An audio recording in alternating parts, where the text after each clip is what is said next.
আপনি জানেন যে আমি নিজেও ডেইলি স্টারে দীর্ঘদিন কাজ করেছি। আমি ডেইলি স্টার, প্রথম আলো, মাহফুজানা, মতিউর রহমানের অনেক বড় ক্রিটিক। কিন্তু তাদের কাছ থেকে অনেক কিছু শিখেছিও। সাংবাদিকতার যেই মূল স্তম্ভ, মূল ভিত্তি, সেগুলো তো তাদের কাছ থেকেই শেখা।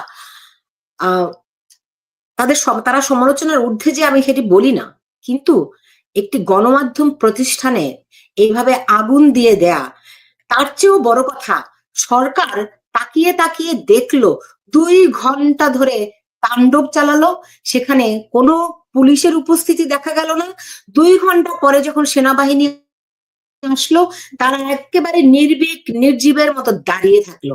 তারপরে আপনি জানেন, প্রথম আলো, ডেইলি স্টার, কারণ বাজারের অফিস থেকে ৫ মিনিটের দূরত্বে ফায়ার সার্ভিস। তারা এসেছে ৩ ঘন্টা পরে। কোন দেশে বসবাস করছি আমরা? এই মদদেরকে, এই জঙ্গিদেরকে, এই সরকারি পৃষ্ঠপোষকতা দিয়ে এই অগ্নিকাণ্ড ঘটাতে সাহায্য কি করেনি সাইফুল আমিন? জি, আপনাকে অনেক ধন্যবাদ।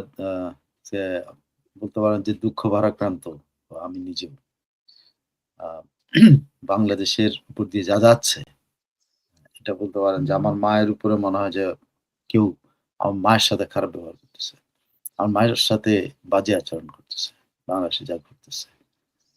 তো আমি ঘুমাতে পারি না সাইফুল ভাই। বাংলাদেশের মানুষ কিভাবে বেঁচে আছে আমি জানি না। আ এটা আ আমি এখন তো হচ্ছে ধরেন এমন একটা সময়, সেই সময়টায় আ অন্যান্য যে আ যারা গণতান্ত্রিক শক্তি, তাদের তো এক হওয়ার সময়। কিন্তু তারা কি এক? তারাও তো এক না। আপনি দেখেন ছাত্রদল এক ধরনের মিছিল করে, বিএনপি এক ধরনের কথা বলতেছে, অন্যান্য দলের কোনো কালকে ধরেন আপনি কাঁদতেছেন কিন্তু মাহমুদুর রহমান মান্না ওখানে উল্লাস করতেছে। সেটা কি? সেটা হলো বিএনপি তাকে সাপোর্ট করে। আচ্ছা, এমন একটা দেশ যে দেশ জ্বলে যাচ্ছে, সেই দেশে তুমি এমপি হবা, এটা কি খুব গুরুত্বপূর্ণ কিছু যে যে উল্লাস করে বলতেছে বা অন্য আরো সাকি-মাকি এগুলো। দেশটাতে হয়ে গেছে কি এখন আমি আমাকে সাইফুল অনেক ভাই, বিদ্বানও মনে করি আপনি না, আপনি অনেক বড় আজকে সাইফুল ভাই, দেশের আপনি, আমি, আমরা দেশ থেকে কত দূরে, হ্যাঁ? তা আমাদের দেশের জন্য এরকম লাগে, তাদের কিছু লাগে না? না, তাদের লাগে না বলেই তো আমি আপনাকে সেটাই বলতে চাচ্ছিলাম। যে হুম, প্রত্যেকটা যেসব যারা প্লে করতে পারে, আমি তো সাধারণ মানুষ তো প্লে করতে পারে না। সাধারণ মানুষ অলওয়েজ বিং প্লেইড। তারা তাদেরকে এই পক্ষ প্লে করতেছে, ওই পক্ষ প্লে করতেছে। সাধারণ মানুষ ক্রীড়নকের মতো ভূমিকা পালন করে। সাধারণ মানুষ যদি আ মানে ভূমিকা রাখতে পারত তাহলে তো অন্য জিনিস। সেটা তো পাচ্ছে না। পা যারা ভূমিকা রাখতেছে যারা ভূমিকা রাখার কথা তারা ভূমিকা রাখতে পারছে না। এখন দিনে, দিনে মাহমুদুর রহমান মান্না তৈরি হইছে। দিনে, দিনে মির্জা ফখরুল ইসলাম আলমগীর তৈরি হয়েছে। দিনে, দিনে অন্যান্য নেতারা তৈরি হইছে। তাদের ভূমিকা কি? তার যেদিন দেশে আগুন লাগার সম্ভাবনা সবাই বুঝতেছে। আপনি বুঝতেছেন, আমি বুঝতেছি যে হাদির মৃত্যুর ঘোষণার পরে যে যখনই এ এ ইয়ে প্রধান উপদেষ্টা জাতির উদ্দেশ্যে ভাষণ দিলেন, আসলে তো তিনি এই ভাষণ দিয়ে এই জঙ্গিদেরকে আহ্বান জানিয়েছেন জ্বালিয়ে দাও। উনার কি দরকার ছিল এই জ এই এই এই এই ভাষণটা দেওয়ার? উনি কিন্তু ভাষণ দিয়ে কিন্তু এই মৌলবাদী গোষ্ঠীকে সংগঠিত করছেন যে হাদি মরেছে এখন তাই নয়, তোমরা ঝাড়ো। শুধু তাই নয়, তিনি তার দায় এড়ানোর চেষ্টা করেছেন। বুঝি নাই। প্রধান উপদেষ্টা তার দায় এড়ানোর চেষ্টা করেছেন। তিনি জানতেন এরকম হামলা হবে। আপনি, না, না, আমি, না, আমরা না, যদি বুঝতে না, পারি। না, দায় এড়ানোর চেষ্টা আমি বলব না সুলতানা। হি হি actually pursued those elements যে তোমরা এটা করো। হি pursued কারণ আপনি একজনের মৃত্যুর জন্য তিনি আবার শান্ত না, থাকারও পরামর্শ দিয়েছেন। না, না, না, না, না, আপনি আমার একটা জায়গায় আমাকে শেষ করতে দেন। সেটা হলো যে, জি। যে তার এই ভাষণটার কি প্রয়োজন ছিল? কে কাকে শান্ত থাকতে বলে? হাদির জন্য কি বাংলাদেশ জ্বালায় দেওয়া হইতো? না। এই পরিস্থিতিটা তৈরি করছে কে? এই পরিস্থিতিটা প্রধান উপদেষ্টা এবং তার উপদেষ্টা আমি প্লিজ আমাকে যদি একটু সময় দেন আমি ব্যাখ্যা করে বুঝায় দেই যে এরা এই ইনসাইটটা কিন্তু ওরা ঘটেছে। এই কেয়ারটেকার গভর্নমেন্ট প্রধান উপদেষ্টার নিয়ন্ত্রণ থেকে একে কেন এরকম একটা আপনি যেকোনো ডাক্তারের সাথে কথা বলেন। যে জায়গায় তার আঘাত হয়েছে যেটা হলো মেইন অ্যা ইয়ে মানে কি বলে মেইন এটা আমি জানি না এটার নামটা কি? যে জিনিসটা সেটা দিয়ে মানুষের সারা শরীর ব্রেইন নিয়ন্ত্রণ স্টিম। হ্যাঁ, এটা সারা শরীর নিয়ন্ত্রণ হয়। সেটা গুলিবিদ্ধ হইছে। তো সেই গুলিবিদ্ধ হওয়ার পর তো তার সারা শরীর আর ইয়ে নাই। সবাই জানে সে মারা গেছে। তাকে জোর করে, এবং ইভেন আমি কেন বলছি একটু আমাকে সময় দিলে আমি আপনাকে একদম বুঝাই দিতে পারি, this is being done by Yunus and his gang. আমি কেন বলছি, যখন সবাই জানে, ইভেন ডাক্তার তার শরীরে অপারেশন করে এসে যে ডাক্তার অপারেশন করছেন আজাদ সাহেব নামে একজন, তিনি এসে বলছেন যে তিনি জানেন না ও কেমন আছেন। উনি বলছেন আমার অ্যানেস্থেসিস্ট যিনি ছিলেন তিনি বলেছেন তার মধ্যে জীবনের কোনো আলো থাকলেও থাকতে পারে। তো যেখানে জীবনের আলো থাকলেও থাকতে পারে, আপনি সমস্ত কিছু চালাচ্ছেন সাপোর্ট দিয়ে, নট অনলি নিয়ে শ্বাস প্রশ্বাস। তখন কিন্তু বলা হয়েছে every single organ was activated by support. হ্যাঁ, সাপোর্ট দিয়ে এটা করা হয়েছে। তো সেইখানে আপনি তাকে কেন সিঙ্গাপুর নিলেন? It's a part of a plan, because they wanted যে এই দৃষ্টিটা, বাংলাদেশের যে দৃষ্টিটা এখন নির্বাচনের দিকে যাচ্ছে, বা বিএনপি একটা দৃষ্টিভঙ্গিতে আগায় যাচ্ছে, বিএনপি আছে তারেক রহমানরে করার জন্য, বিএনপি আছে খালেদা জিয়ারে নিয়ে, সো তারা দৃষ্টিটা সরানোর জন্য হাদির এই লাশটাকে সিঙ্গাপুরে পাঠাইছে। পাঠায় আবার কত নাটক দেখেন, নিজে ফোন করছে কিন্তু ফরেন মিনিস্টারকে ফোন করে ফরেন মিনিস্টারকে তারা ইয়েতে পাঠাইছে, হাসপাতালে পাঠাইছে, সিঙ্গাপুর ফরেন মিনিস্টার হাসপাতালে পাঠায়, আবার সে ফরেন মিনিস্টার তখন তাকে দেখে এসে বলছে যে তার অবস্থা খুব খারাপ, সেটা প্রচার করছে। আপনি দেখেন পরিস্থিতি কিভাবে আগুন লাগে। প্রথম আপনি তো আগুন লাগাতে হলে প্রথম খড়কুটা জোগাড় করবেন, কয়লা জোগাড় করবেন, তারপরে আপনি পাথরে পাথরে ঘষা দিয়ে আপনি আগুন দিবেন, তাই তো? এই সমস্ত কিছু তারা খড়কুটা এটা সেটা সবকিছু জমা করছে। তার ওই ফরেন মিনিস্টারকে দিয়ে জানানো হইলো যে ওর অবস্থা খারাপ। তারপরের দিন কি করলেন? ঘোষণা দিলেন যে সে মারা গেছে। তারপরে আপনি কি করলেন? আপনি নিজে ভাষণ দিলেন। You ignited. সে কিন্তু দেশলাইটা জ্বালিয়ে কিন্তু সে ওই খড়কুটা যেগুলো জোগাড় করছিল সে নিজে প্ল্যান করে সেটার মধ্যে আগুন ধরিয়েছে। প্লিজ অন্য কাউকে দোষ দিয়ে, আমি কিন্তু অনেকে বলে যে কেউ ফ্রান্স থেকে করছে, কেউ ইয়ে থেকে নিউ ইয়র্ক থেকে করছে। আমি কিন্তু এটা নিয়ে কোনো এটা এই caretaker government himself did it. তারা সবকিছু করছে। এখানে তো ফ্রান্সের থেকে বা নিউ ইয়র্ক থেকে তো দেশলাই জোগাড় করে দেয় নাই, নিউ ইয়র্ক থেকে কয়লা জোগাড় করে দেয় নাই, নিউ ইয়র্ক থেকে তাকে বলা হয় না যে সিঙ্গাপুরে পাঠাও, নিউ ইয়র্ক থেকে তাকে বলা হয় নাই যে সিঙ্গাপুর থেকে এই পদ্ধতিতে আনবা, জাতীয় শোক ঘোষণা করবা। জাতীয় শোক হাদি কে যার জন্য জাতীয় শোক ঘোষণা করতে হবে বলেন আপনি? এটা তো আপনি ইগনাইটেড দিস। এবং এই caretaker government is responsible for this. Okay এখন অনেকেই মুক্তি দেওয়ার চেষ্টা করতেছে, না আমরা চেষ্টা করছি, ওরা এখন বিবৃতি চায়। একজন বলে, একজন প্রধান উপদেষ্টা ইয়ের সাথে কথা বলেন, মাহফুজ আনাম এবং এর সাথে কথা বলেন, তারপরে তাদের প্রেস উপদেষ্টা বলে যে তিনি এখন গর্তে মানে মাটির নিচে ঢুকে যেতে ইচ্ছে করতেছে লজ্জায়। কিন্তু যখন ঘটনাগুলি আপনারা ঘটান তখন তো আপনাদের লজ্জা পায়নি, তখন তো আপনারা প্ল্যান করে করছেন এটা। You planned it for what you know. আমি আপনাকে বলি, আপনি ইসলামিক রিপাবলিক ঘোষণা হয় কি হয় না এটা আমি জানি না। You planned it so that you can remove চুপ্পুকে সরানোর জন্য সকল ষড়যন্ত্র চলতেছে। They are doing it for that. কিন্তু এইটা যে এত বড় ইয়ে হয়ে যাবে যে ভারতীয় হাই কমিশনে আগুন লাগানো হবে, ওখানে লাগানো হবে, সেখানে হামলা করা হবে, এত কিছু ভাবে নাই। ডেইলি স্টারে যে হামলা হবে এটা ভাবে নাই। ভাবছে সারা বাংলাদেশ থেকে মানুষ নেমে এমন সয়লাভ হয়ে যাবে, সেখান থেকে তারা বিপ্লবের ঘোষণা দিবেন এবং তারা তাদের সেকেন্ড রিপাবলিকের ঘোষণা দিবেন।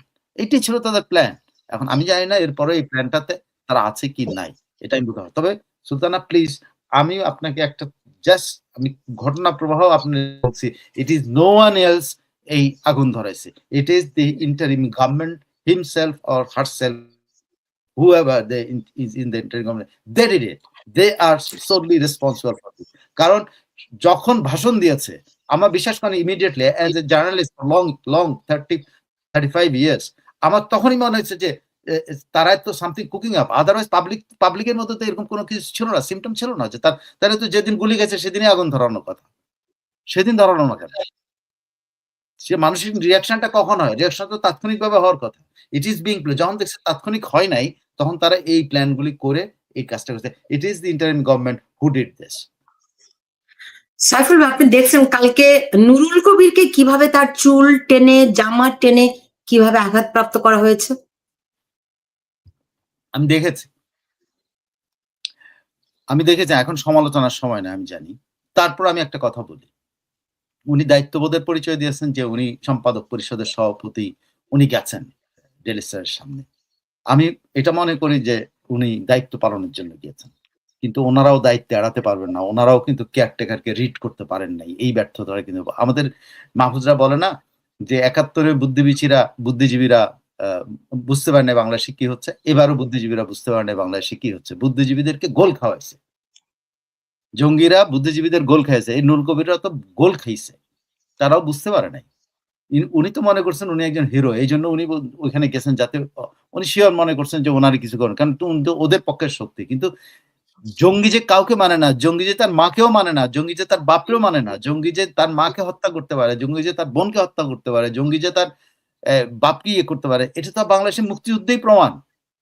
রাজাকাররা অনেক শান্তি কমিটির চেয়ারম্যান ইভেন তার মেয়েকে পর্যন্ত পাকিস্তানিদের কাছে ছেড়ে দিচ্ছে, দেয় নাই? এটা তো বাংলাদেশের বহু নাটক নাটিকে এগুলা আপনি দেখছেন। ডেড এট ডেড, কারণ জঙ্গিদের কোনো ধর্ম নাই তো। সাইফুল ভাই, আমি একটা রিপোর্ট বানিয়েছি, আমি আপনাকে দেখাতে চাই যে দেখুন, একদম সেই প্রথম দিনটি থেকে যখন এই হাদি গুলিবিদ্ধ হয়, তার কিছুক্ষণ পর থেকেই আপনি জানেন যে দুজন ব্যক্তি একেবারে ওই ওই যে ফয়সাল যার কথা বলছে, যে বলা হচ্ছে, যে দাবি করা হচ্ছে যে ভারতে পালিয়ে গেছে, দেখুন তার লাইভ আপডেট দিচ্ছিল। এই যে এখন আইসিটিতে আছে যিনি তাজুল ইসলামের ডান হাত বলে পরিচিত, তানভীর জোহা, আপনি নিশ্চয়ই, আপনার মনে আছে, যে এখন যে ছিল আগে তথ্য প্রযুক্তি প্রতিমন্ত্রী জোনায়েদ আহমেদ পলকের ডান হাত, বিভিন্ন প্রকল্পে পলকের সঙ্গে ছিলেন। সে রাতারাতি এই ডক্টর ইউনূস সরকার আসার পরে রাতারাতি সে বনে গেছে তাজুল ইসলামের এই ইউনূস সরকারের একটা বিরাট বড় সিপাহসালার। সে কিভাবে করে এরকম লাইভ আপডেট তারা দিচ্ছিল? তারা কি আসলে ঘটনাকে ভিন্ন খাতে প্রবাহিত করার চেষ্টা করেছিল? আমি তো আবার বলতেছি যে এইটা প্ল্যান্ড। তারা মানে আচ্ছা বলেন, শনিবার দিন কেন তারা জাতীয় শোক ঘোষণা করলো? কেন শুক্রবার না? কেন শুক্রবার না?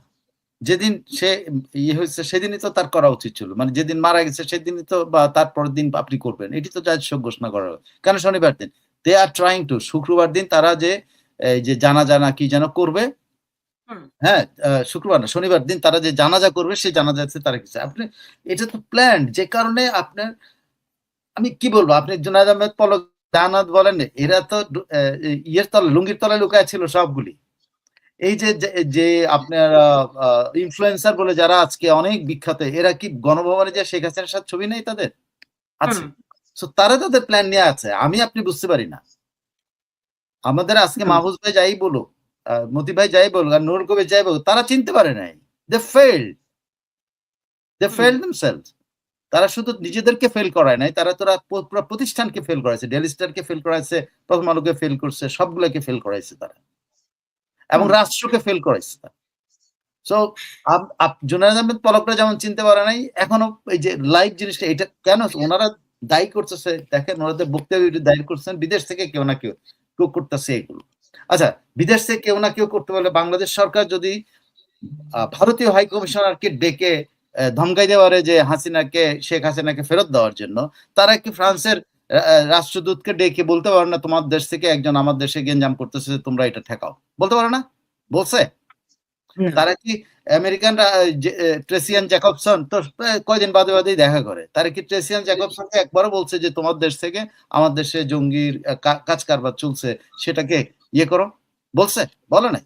বিকজ এটা সমন্বিত, সবাই মিলে, ওরা কিন্তু এক হয়ে আছে, অন্যরা আমরা বুঝতে পারছি না, শুধু আমাদের কেউ বুঝতে পারছে না। মাহফুজ ভাইরা বুঝতে পারে নাই, এই মতি ভাইরা বুঝতে পারে নাই, নুরুল কবিররা বুঝতে পারে নাই।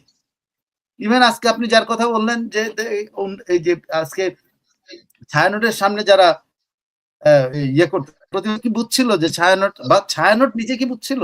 ছায়ানট যখন এই আন্দোলনের পক্ষে সমর্থন করে তারা যে ইয়ে করছে, তারা কি বুঝতে পেরেছে? কেউ বুঝতে পারে নাই। কিন্তু কারণ ওই যে ওই কথাটা ঠিক মাহফুজ বলছে, আমি এটা বিশ্বাস করি, আমাদের বুদ্ধিজীবীরা কখনো বুঝতে পারেন না সামনে কোন ঝড় আসতেছে। এখন এরকম একটা অবস্থায় অনেকেই অভিযোগ করছেন তারেক রহমান যাতে দেশে ফিরতে না পারেন, সেই জন্য এত কিছু করা হচ্ছে। তারেক রহমান ফিরলো কি ফিরলো না, বাঙালি জাতির কিছু আসে যায় না, কিছুই আসে যায় না। তারেক রহমান ফিরলে বাংলাদেশের প্রধানমন্ত্রী হবেন, এই তো, আর কি। আর উনি ফিরলে বা না ফিরলে বাংলাদেশে কি আসা যায়, কিন্তু কথা হচ্ছে ব্যাপারটা হলো তারা ইলেকশন পিছাতে চায়। তারেক রহমান ফেরানোর কিছু নাই তো, তারেক রহমান ফিরলে তাকে অ্যারেস্ট করবে, আপনি দেখেন তারেক রহমান ফিরলেই তাকে বাঁধবে। আজকের ঘটনা বলি, কালকে শনিবারের ঘটনা বলি, বা তারেক রহমান যদি ফেরে, তারেক রহমান উইল বি কট, এর নিশ্চয় থাকে। তো তারেক রহমানকে ফেরানোর জন্য ওরা চেষ্টা করতেছে না, ওরা চেষ্টাই করতেছে দেশটাকে অন্য একটা ভাবাদর্শের মধ্যে নিয়ে যাওয়া। সেই ভাবাদর্শটা আপনি শনিবার দিন ওয়েট করতে হবে। আমার ধারণা সেদিন আপনি কিছু আঁচ করতে পারবেন। তা নাহলে আপনি মানিক মিয়া অ্যাভিনিউতে এরকম একটা ছেলে, যে ছেলেটা সারা বাংলাদেশে খারাপ কথা বলার জন্য বিখ্যাত, যে ছেলেটা বাংলাদেশে উগ্রতা ছড়িয়েছে, যে ছেলেটা তার জন্য জাতীয় শোক হয় কি করে? তার জন্য মানিক মিয়া অ্যাভিনিউতে জামাত এটা কেন করতেছে? তারা দেখাতে চায় তারা শক্তিশালী, তো সেটা তো দেখাবেই। এবং এটা সরকারের মদদে এটা হচ্ছে। এখন বলতেছে তারা হাদিকে কবি নজরুলের কবরের পাশে দাফন করবে। কেন ইমাজিন? করুক যেখানে মন চায়, জীবের মাটি যে কোনো মানুষের জন্য, কবি নজরুলের পাশে করুক আর বঙ্গবন্ধুর পাশে নিয়ে করুক, এটা তো আমাদের কিছুই আসে যায় না। আমি মনে করি মুক্ত চিন্তায় এগুলা কিছুই আসে না, দিস উইল বি ভ্যানিস্ট। এগুলা কেউ কোনোদিন মনেও রাখবে না, দেখবেন যে কবি নজরুলেরটাই থাকবে, ওরটা নাই। শোনেন, ইখতিয়ার উদ্দিন মোহাম্মদ বখতিয়ার খিলজি বঙ্গ বিজয় করছিল, আমরা যতটুকু ছোটবেলা থেকে পড়ি সেটা কি 17 জন অশ্বারোহী নিয়ে উনি বঙ্গ বিজয় করছেন। এমন লক্ষণ সেন পেছনের খিড়কি দিয়া পালিয়ে নদীপথে পালায় গেছেন।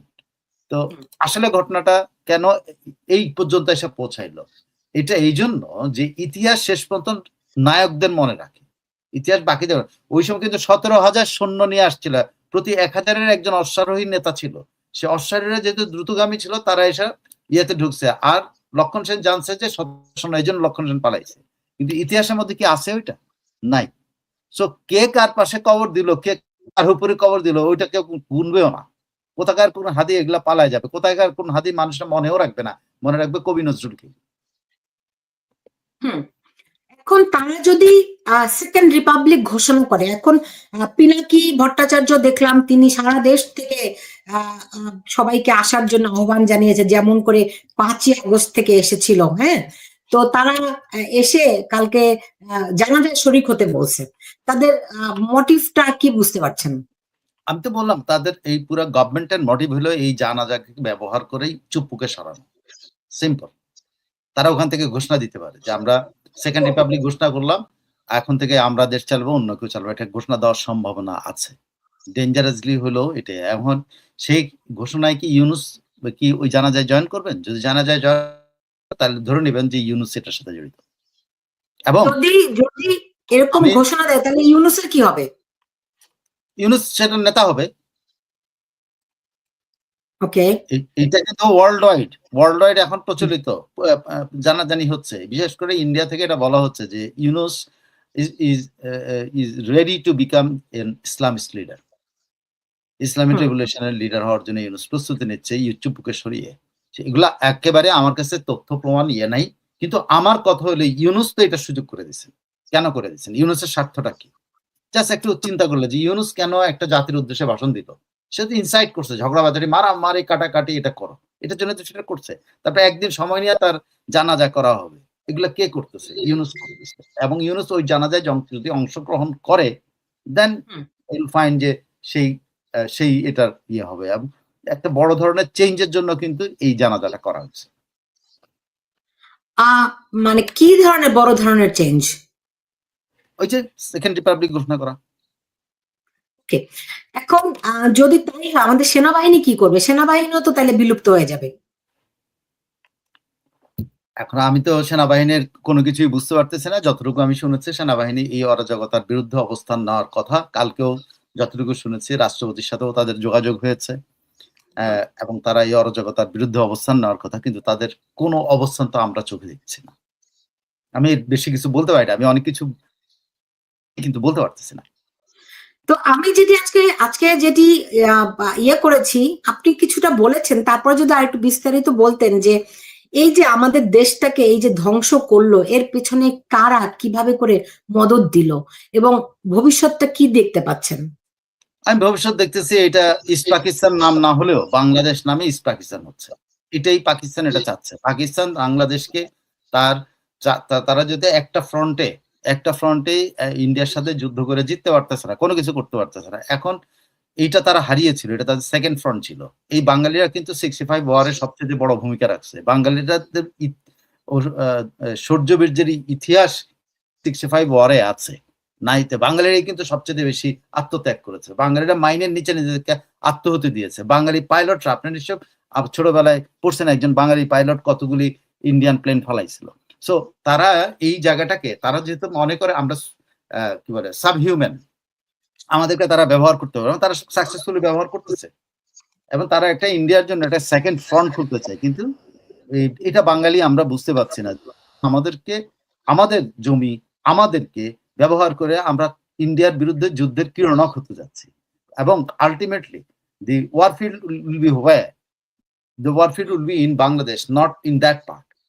So বাংলাদেশ এগিয়ে গেছে, বাংলাদেশ এই করছে, সবকিছু শেষ করে দেওয়ার জন্যই তো এটা, এবং এটাকে একটা ইন্ডিয়াকে সবসময় ব্যতিব্যস্ত রাখবে এখানে।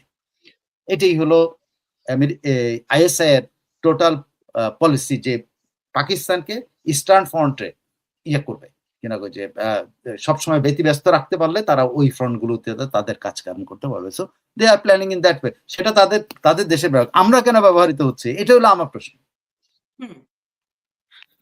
আমাদেরকে কারা ব্যবহার করছে?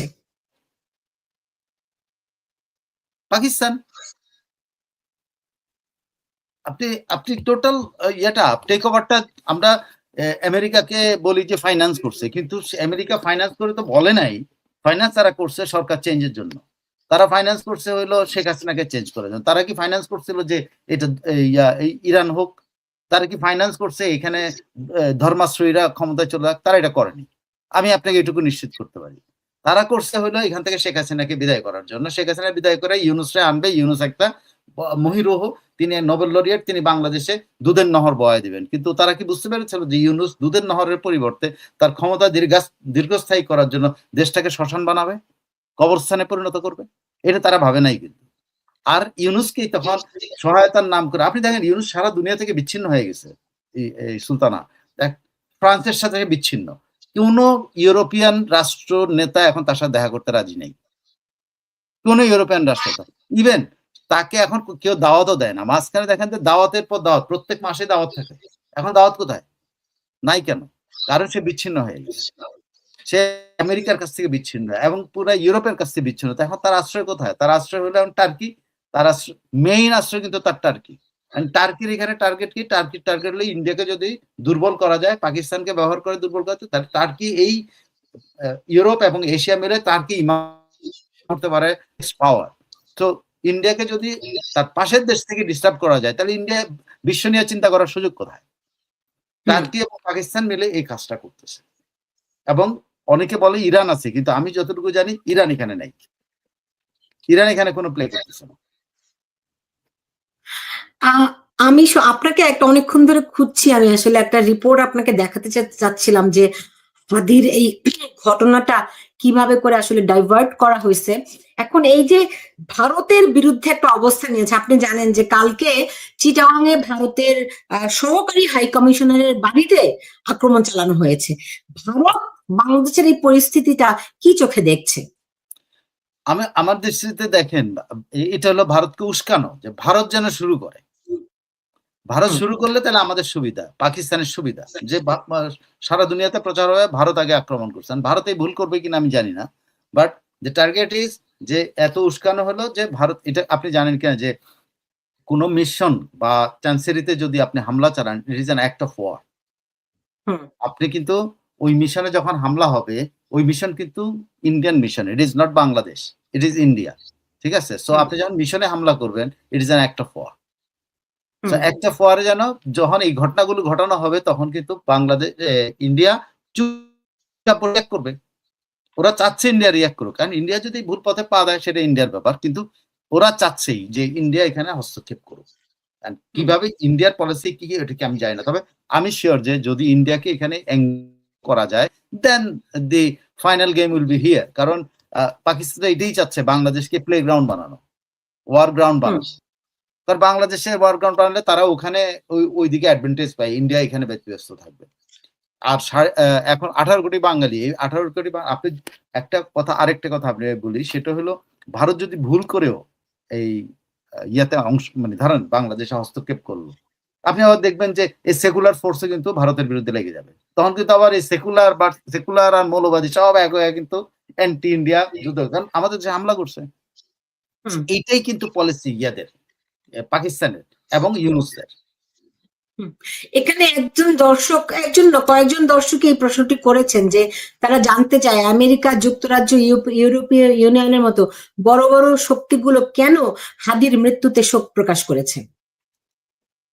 হাদির মৃত্যুতে শোক প্রকাশ করেছে। আমি জানি না। আমি এটা আপনি কি দেখেছেন? আমি দেখেছি আপনার আমেরিকান এম্বাসি থেকে দুঃখ প্রকাশ করা হয়েছে, ব্রিটিশ এম্বাসি থেকে দুঃখ প্রকাশ করা হয়েছে, তারপরে ইউরোপীয় ইউনিয়ন থেকে দুঃখ প্রকাশ করা হয়েছে। কেন? এটা তো ধরেন একজন মানুষ মারা গেলে যে কেউ দুঃখ প্রকাশ করতে পারে। ও যদি কত মানুষই তো প্রতিদিন মারা যায়। না, হাদি এখন এত বড় একটা টার্মোইল এর মালিক হয়ে গেছে। সে তো তার জন্য এখন তারাও তো আক্রান্ত হওয়ার ভয়ে থাকবে যদি এটা না করে। তাদেরও তো ভয় আছে। তারা তো আমি জানি না আপনি মানে এইটা দেখেছেন। কিন্তু তারা এট দ্যা সেম টাইম নিউজে দেখেছি। হ্যাঁ, এট দ্যা সেম টাইম ও যদি ওটা করে থাকে সেটার সাথে একজন দর্শকও প্রশ্নটি করেছেন এবং আমি নিউজেও দেখেছি সত্য। আমি হ্যাঁ, ঠিক আছে। কিন্তু ওরা কিন্তু তাহলে আরেকটা রিপোর্ট এখানে মিসিং। সেটা হইলো হুম। ইউরোপিয়ান ইউনিয়ন এবং আমেরিকা আবারও কিন্তু সতর্কবার্তা জারি করেছে। এটা আপনারা দেখছেন? হ্যাঁ, আমি দেখেছি তারা আমেরিকান নাগরিকদের জন্য সতর্কবার্তা জারি করেছে। আবারও। এটা হলো সেকেন্ড টাইম। হুম, এবং সেকেন্ড টাইম। ইউরোপিয়ানরা করছে। যে কারণে ইউরোপিয়ানদেরকে ডেকে নিয়ে আশ্বাস দিতে হয়েছিল। হুম, তারা তো তাদের নিরাপত্তার কথা ভাবে, তাই না? তারাও তো হুম। ভাবে যে এরা যেন এখন ইন্ডিয়ার দিকে গেছে আমাদের দিকে না যায়। আমি অত ফ্ল্যাট ভাবে দেখি না। আমার মনে হয়েছে এখানেও কোনো আ আছে কি বলে তারা তাদের নিরাপত্তাটাকে গুরুত্ব দিয়েছে। গুরুত্ব দিয়ে ভাবছে যদি আমরা এটা না করি বা যদি আমাদের উপরে আবার আঘাত আসে হয়তো এইজন্য করছে। But I don't think uh they they they did it মানে কোনো পরিকল্পিত কোনো বিষয় নিয়ে বা তারা হাদিকে অত বড় নেতা মনে করে সেটার জন্য। তারা তাদের নিজেদের সেফটির জন্য এটা করেছে। যদি করে থাকে নিজেদের সেফটির জন্য তারা এরকম একটা বিবৃতি দিবে? আপনি কেন আ সেফটি তো সবাই চায়। কে সেফটি চায় না? হুম, কেন আপনার আপনার এই যে কি বলে ভারতীয় দূতাবাসের যদি সুযোগ থাকতো ভারতীয় দূতাবাসে তো অংশ নিত না? নিত তো। কারণ এটা তো হুম, আপনি জানেন ডিপ্লোমেটিক ইয়ের কোরের ডিন আছে। ডিন এগুলোকে অর্গানাইজ করে। আপনি দীর্ঘদিন প্যালেস্টাইনের রাষ্ট্রদূত ছিল বাংলাদেশের ডিপ্লোমেটিক কোরের ডিন। যেকোনো ঘটনার সময় তিনি বিবৃতি দিয়ে দিতেন। এখন এটা কারা দিয়েছে? একসাথে দিয়েছে না আলাদা ভাবে দিয়েছে আমি জানি না। আলাদা, আলাদা করে দিয়েছে। আমি আলাদা, আলাদা করে দেখেছি। সাইফুল ভাই আপনি দেখেছেন জাতিসংঘ থেকে যে ফলকার তুর্ক তিনিও হাদির হত্যাকারীদের বিচার চায়, সুষ্ঠু তদন্ত চায়, তারাও একটি বিবৃতি দিয়েছে। ঠিক আছে, বিচার চাক না অসুবিধা নাই তো এই সুলতানা। হাদির হত্যাকাণ্ডের কিন্তু তারা তো উস্কাচ্ছে না যায়। ওরা তো এটা ঠান্ডা করার জন্য এটা বলতেছে। যে হাউ ডু ইউ পরিস্থিতিটা নো? ইউনূস কারণ গ্রহণ করেছে না ঠান্ডা করার জন্য ওরা তারা তো বলছে। আপনি জানেন এই ফলকার তুর্ক তাই সেনাপ্রধানকে সরাসরি ফোন করে বলেছিল যে 5ই আগস্টের আগে আপনি জানেন যেটি তারা পারে না। বেআইনি ভাবে তারা সরকার প্রধানকে ফোন না করে তারা সেনাপ্রধানকে ফোন করেছিল। আহ, এবং জাতিসংঘ এই মেটিকুলাস ডিজাইনের সঙ্গে সম্পৃক্ত বলে অভিযোগ আছে। তো তারা যখন এরকম একটা স্ট্যান্ড নেয় এটি কিসের ইঙ্গিত দেয়?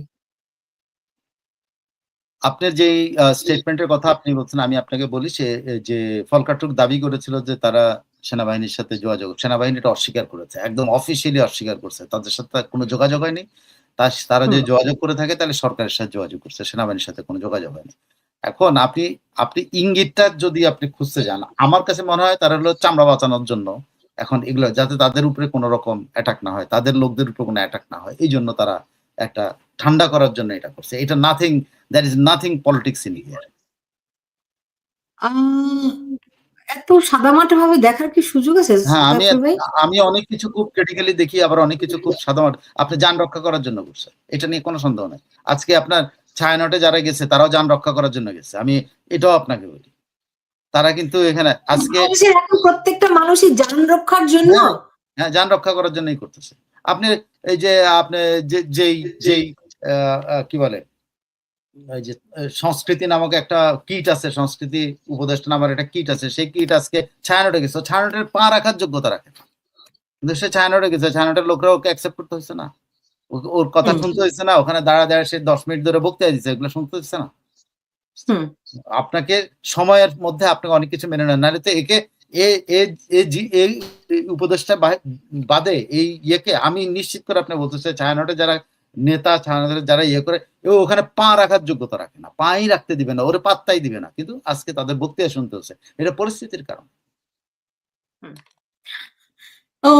তাহলে এইখান থেকে আপনি মানে আগামী কটা দিন খুব ক্রিটিক্যাল, আপনি তো বলছেনই, কিন্তু আজকেও যখন আবারও ছায়ানটে আগুন দেয়, তো আগামী দিনগুলোতে বাংলাদেশকে একেবারে ভস্ম করে দিবে এরকম মনে হচ্ছে? ইট ডিপেন্ডস ওরা কতটা শক্তিশালী, ওরা কি আসলেই সেই পরিমাণ শক্তিশালী বাংলাদেশ টেক ওভার করার জন্য? যদি করার জন্য তারা টেক ওভার করে, তারা সারা বাংলাদেশে আরেকবার জ্বালাবে, এতে কোনো সন্দেহ। তারা যদি টেক ওভার করতে পারে, আপনি বাংলাদেশের মুক্তিযুদ্ধের পক্ষের কোনো ইনস্টিটিউশন ওরা রাখবে না, কোনো কিছু রাখবে না।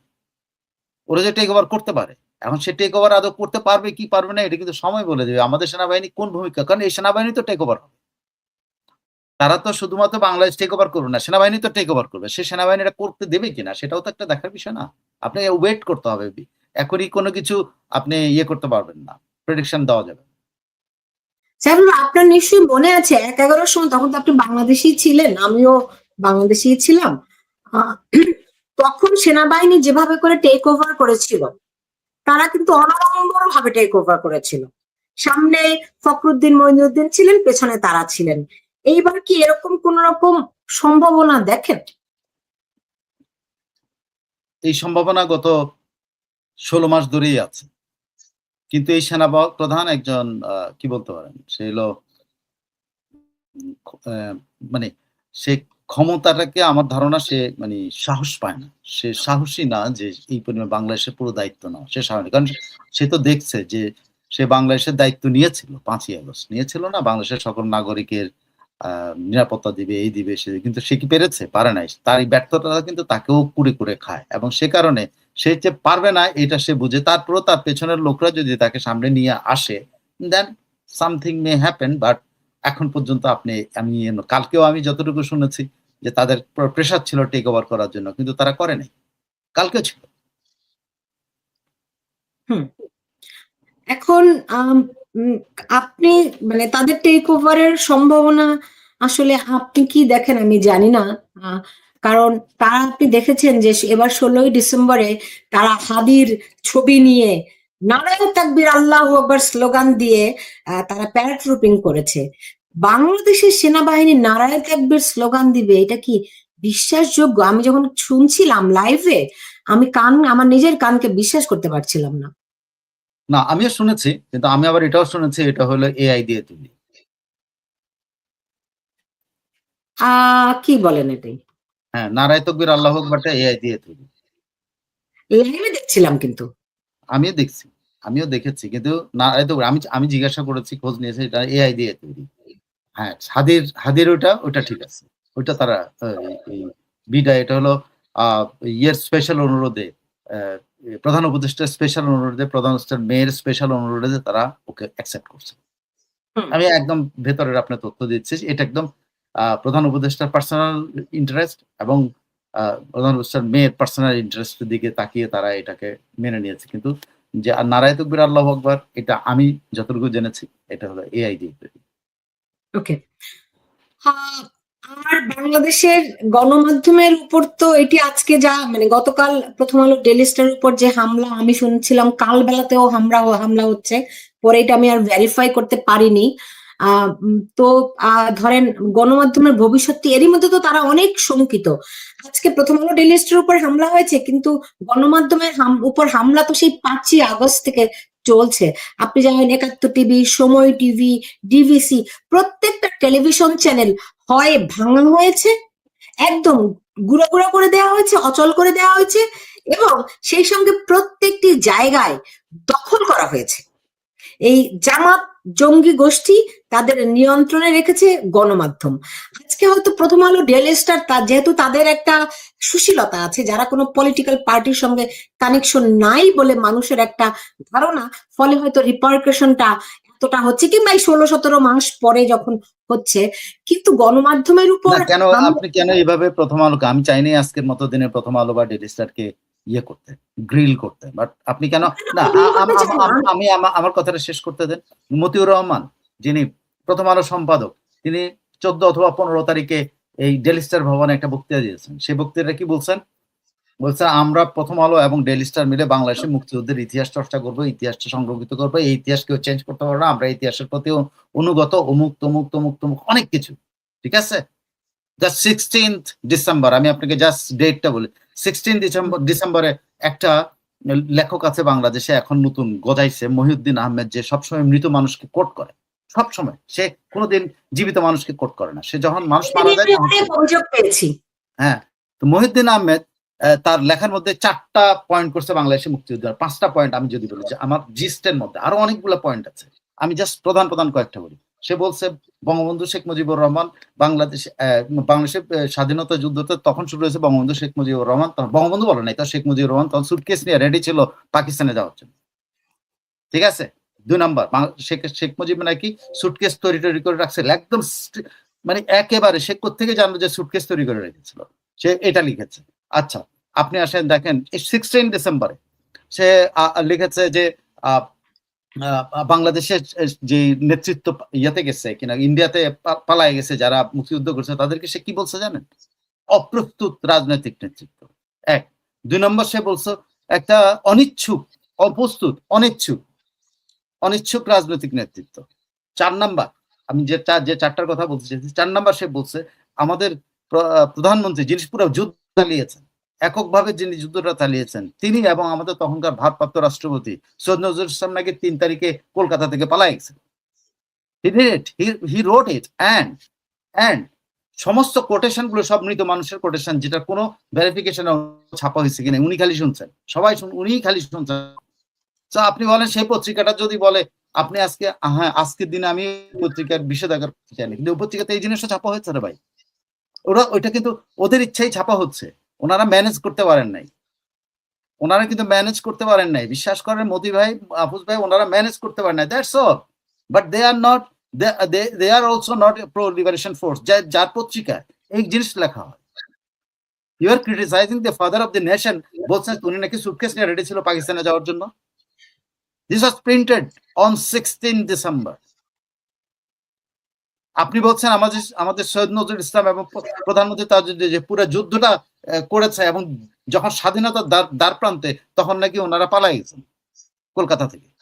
আপনি লিখেছেন, ওই পত্রিকায় লেখা ছাপা হয়েছে যে আমাদের নেতারা নাকি অনিচ্ছুক ছিল, তাজউদ্দিন অনিচ্ছুক ছিল, যে বর্ডার ক্রস করে বলছে I am the prime minister of Bangladesh, I want to see